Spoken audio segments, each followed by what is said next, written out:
Bueno, finalmente la Cámara Baja despachó el proyecto que impone las multas para aquellos que no voten en las próximas elecciones. Estamos con la diputada de Demócratas, Joana Pérez, quien es autora, ¿verdad?, de este proyecto. Queremos conocer más lo que ha ocurrido. ¿Cómo está? Gracias por acompañarnos, diputada. Buen día. Buen día, muchas gracias por la invitación.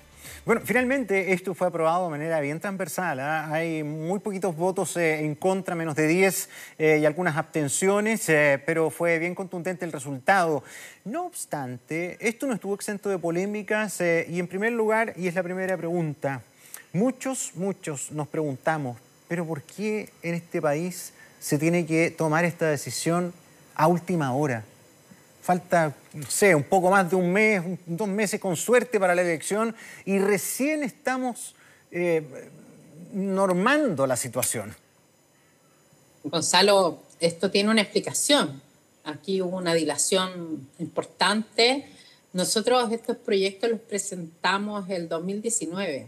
Yo soy autora de ambos proyectos, de la reforma constitucional que ya comenzó a regir y se aprobó el 22, y que el año pasado ya empezó a regir, pero con una transitoria en relación de las multas, y la actual, porque las leyes tienen una estructura, entonces la reforma constitucional necesita una ley orgánica habilitante, y ambas se presentaron en el 2019. Lo que pasa es que teníamos un compromiso con el Senado, en ese minuto era el presidente del Senado, el señor Lizalde, y ellos nos dicen, mire, compartamos esto para que ustedes trabajan la Cámara la reforma y nosotros la ley habilitante, porque tenemos que compartir este proceso de restablecer un voto obligatorio. Y nosotros confiamos. Yo fui presidenta de la Comisión de Gobierno al día de hoy en 2 oportunidades. Y nunca, lamentablemente, se presentó el proyecto por parte del Senado hasta este año, porque no había proyecto del gobierno, ¿ya? Y se presentó para justamente, se hizo un cambio para los electores.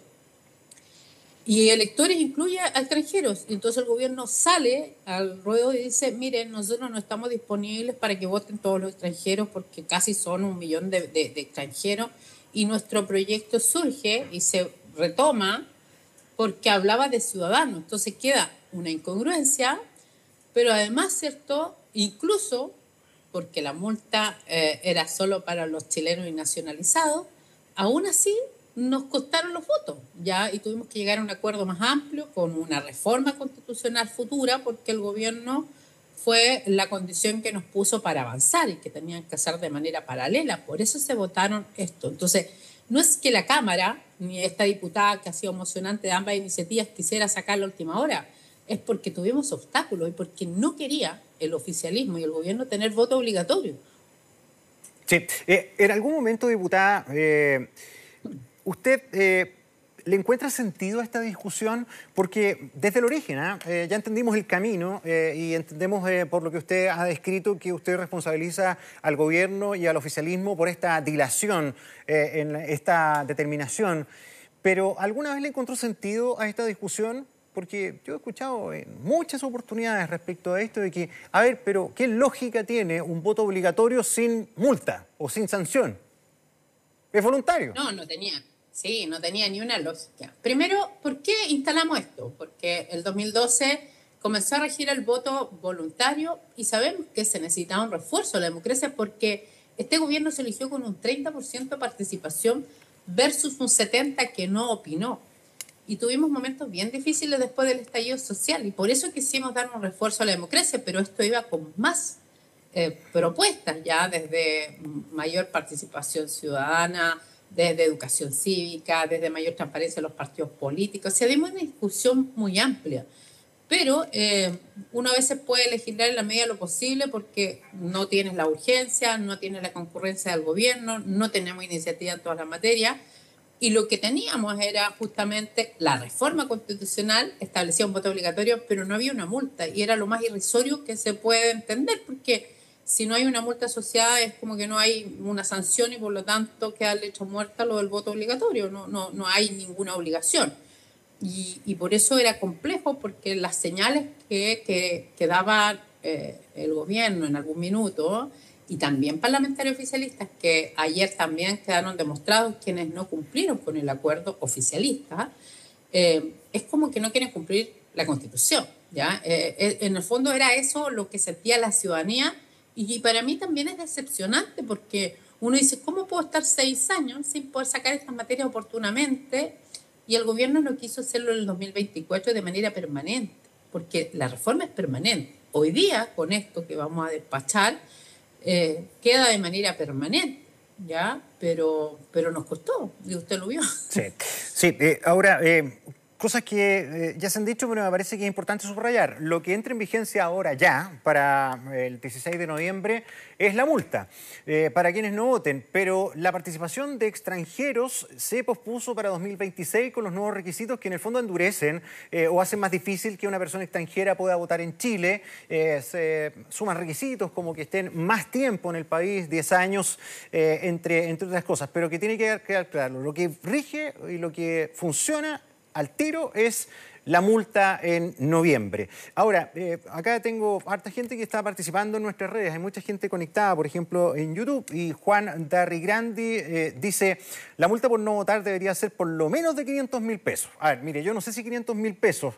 pero sí le pregunto, ¿cree usted que el monto que se acordó es lo suficientemente disuasivo? Yo sé que hay familias que les cuesta mucho llegar a fin de mes y que tienen muy poquita plata y a lo mejor 30.000 pesos o media UTM o 100.000 pesos es harto.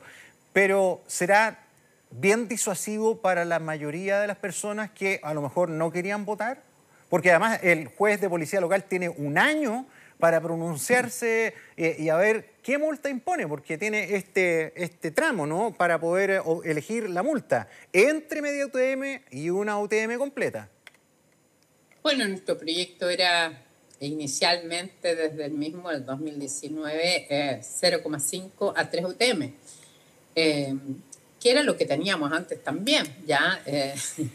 Pero el gobierno no quería, incluso algunos hablaban de una multa más pequeña. No olvidemos que cuando se vota el año pasado, también a contrarreloj, una miscelánea y transitoria en una parte, se votó también sin multa, no nos alcanzaron los votos. El presidente puso un veto, pero por una multa única y muy bajita.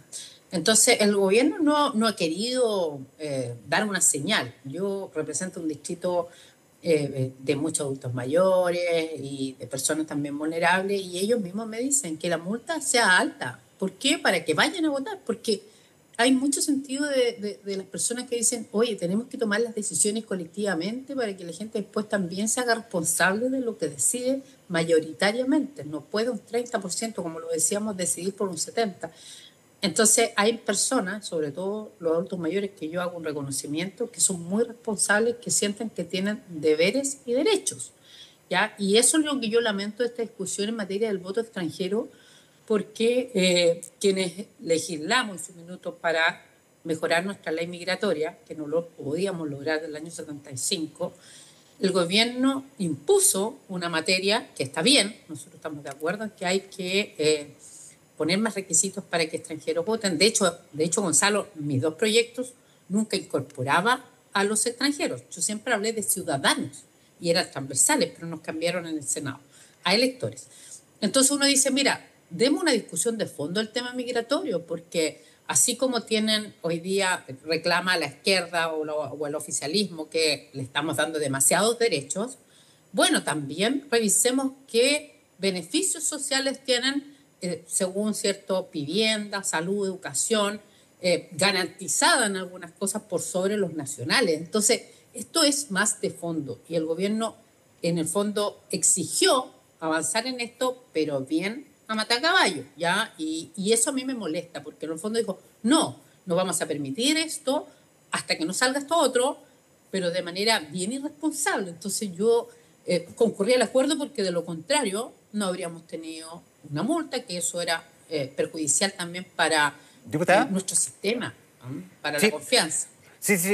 Finalmente, respecto al voto extranjero, acá el gobierno ha explicado que le era importante subir las exigencias para la participación de extranjeros para ponerse al nivel de otras democracias, donde en Chile era la que tenía, una de las democracias que tenía menos trabas para que un extranjero pudiera votar con todos esos derechos plenos de un ciudadano. ¿Usted cree que efectivamente es así? ¿Asimila bien ese argumento o cree que acá hay un cálculo de que el voto extranjero no beneficia a la izquierda? Y si no beneficia a la izquierda, ¿por qué? ¿Por qué se da por hecho que el extranjero va a votar por la derecha o la centroderecha? ¿Cree usted?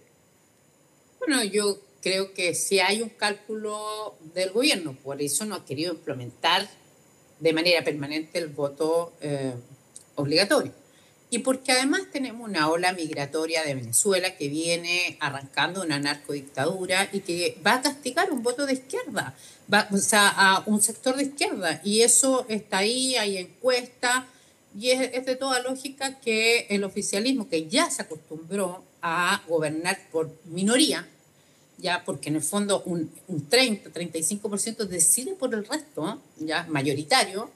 Entonces, es más, este gobierno intentó también, o al menos el oficialismo, no digo todos, intentó meter la mano al padrón, ¿ya? Y la presidenta del CERVEL salió anticipadamente porque el gobierno lo que quería era buscar un subterfugio y meterse en lo que ya estaba en la reforma y cambiar eso en la ley orgánica. O sea, en el fondo quería cambiar electores por ciudadanos, ya eso ya estaba votado como reforma.